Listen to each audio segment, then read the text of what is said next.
ඔබ සියලු දෙනාම ඉතාමත් සාදරයෙන් පිළිගන්නවා Fxhiru YouTube නාලිකාව සඳහා.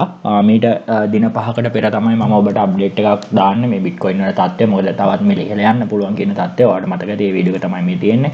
එතකොට මෙහි අප්ඩේට් කිහිපයක් ඉතාමත් සවිස්තරාත්මකව ඔබට ලබා දෙනවා. එතනදී US 500 DXY සහ USD ඉතාමත් වැදගත් විශ්ලේෂණයක් මෙතනදී මම සිදු කරනවා. ඒ විශ්ලේෂණය ගත්තොත් එහෙම මේ තමයි USDD එකේ මම ඉතාමත් පැහැදිලිව කියනවා මේ වගේ බ්‍රේක්ඩවුන් එකක් එනවා නම් අනිවාර්යයෙන් මොකද BTC USD ඩොමිනන්ස් එක මේ වෙනකොටත් ඔයාලට පේනවා ඇති ඩෙට් ක්‍රොස් එකක් දීලා මාකට් එක ඩවුන් ට්‍රෙන්ඩ් එකට කන්ටිනියු වෙමින් පවතිනවා. එතකොට මෙතනදී මම අවස්ථා කිහිපයකදී ඉතාමත් පැහැදිලිව ඔයාලව දැනුවත් කරනවා මේ වගේ බ්‍රේක්ඩවුන් එකක් එනවා නම් අනිවාර්යයෙන්ම BTC ප්‍රයිස් වල මිල ඉහළ යාමක් සිදු වෙනවා කියලා. එතකොට අපිට ටෙක්නිකලි chart එකේ තිබ්බ වෙනම ස්ට්‍රක්චර් එකක් ඔයාලට ඒ වෙනකොටත් එතකොට මාකට් එකේ තිබ්බ මෙන්න මේ වගේ ස්ට්‍රක්චර් එකක් ඔයාලට මතක ඇති.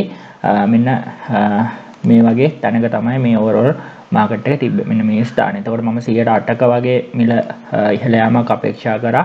මෙන්න මේ ස්ථානයේ සප්ලයි එක බ්‍රේක් වෙනවා නම් එතකොට ඒක අපි ෆයිනලයිස් කරේ කොහෙන්ද USDT ඩොමිනන්ස් එක භාවිතා කරලා. එතකොට මේ වගේ දෙයක් අපි DXY වලින් බලාපොරොත්තු වෙනවා. ඒ වගේම USDT ඩොමිනන්ස් වල මෙන්න මේ කියන තත්ත්වයක් බලාපොරොත්තු වෙනවා. හරිද? එතකොට දැන් USDT ඩොමිනන්ස් එක ගත්තොත් එහෙම මෙන්න මේ ආකාරයේ පහළට මිල එමින් තමයි දැන් පවතින්නේ. මේ තියෙන USDT ඩොමිනන්ස් එක. යාමත් පැහැදිලිව පේනවා ඇති. ඒ ඊටම සාර්ථක කරපු විශ්ලේෂණයක්. මේ වෙනකොට USD ඩොමිනන්ස් එක ගත්තොත් එහෙම ආඩ පේනවා ඇති.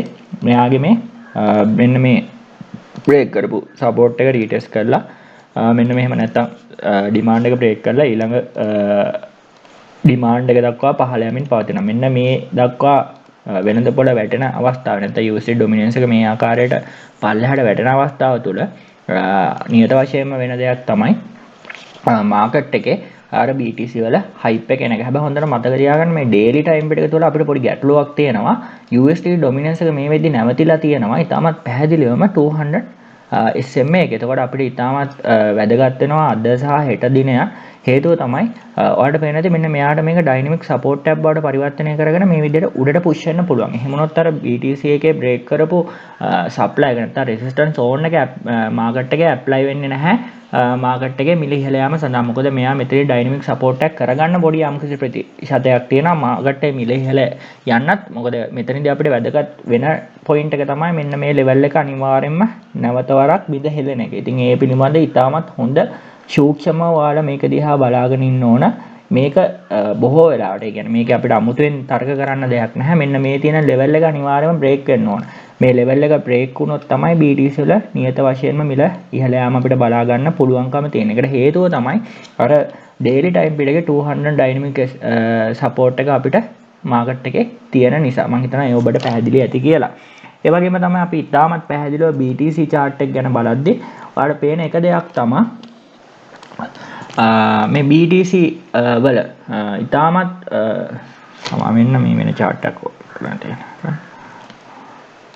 BTC වලට ගියාට පස්සේ ඔයාලට ඉතාමත් පේනවා ඇති මෙයාගේ මේ සප්ලයි එක බ්‍රේක් කරලා මාකට් එක මම ඉතාමත් පැහැදිලිව මේ ඇනලයිස් එක කරනවා. මේ සප්ලයි එක බ්‍රේක් කරලා ඊළඟ සප්ලයි එක දක්වා මිල ඉහළ යමින් පවතිනවා. එතකොට මෙතනදී ඉතාමත් සාර්ථක බ්‍රේක් අවුට් එකක් සිද්ධ වෙලා තියෙනවා. SMA ටික ඔක්කොම අපිට ඉතාමත් හොඳ බුලිෂ් තත්ත්වයක් මාකට් එක තුල තියෙනවා.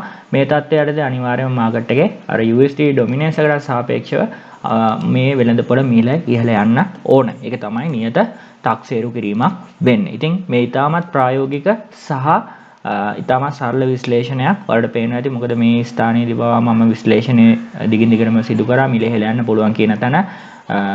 ඉතින් ඔබට ඒ පැහැදිලි ඇති කියලා මම විශ්වාස කරනවා. මොකද ඒ හින්දා තමයි මොකද අප්ඩේට් එක අතරදී අපි USD ඩොමිනන්ස් එකේ මාකට් එක පල්ලෙහාට වැටෙන එක කන්ෆර්ම් කරගත්තා. මොකද මේ ස්පයික් එක දෙයි කියන දේ තන තහවුරු කරගන්න.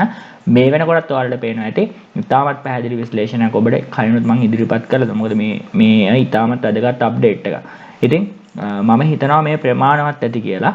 අපි බලාගෙන ඉමු ඉදිරි දින කිහිපය තුළ අපිට මොන වගේ තත්ත්වයක්ද වෙළඳ පොළ තුළ බලා ගන්න පුළුවන් කියලා. එහෙනම් මම මෙතන නවතිනවා. අපි අලුත් අප්ඩේට් එකේ නැවත හම්බෙමු. ස්තුතියි.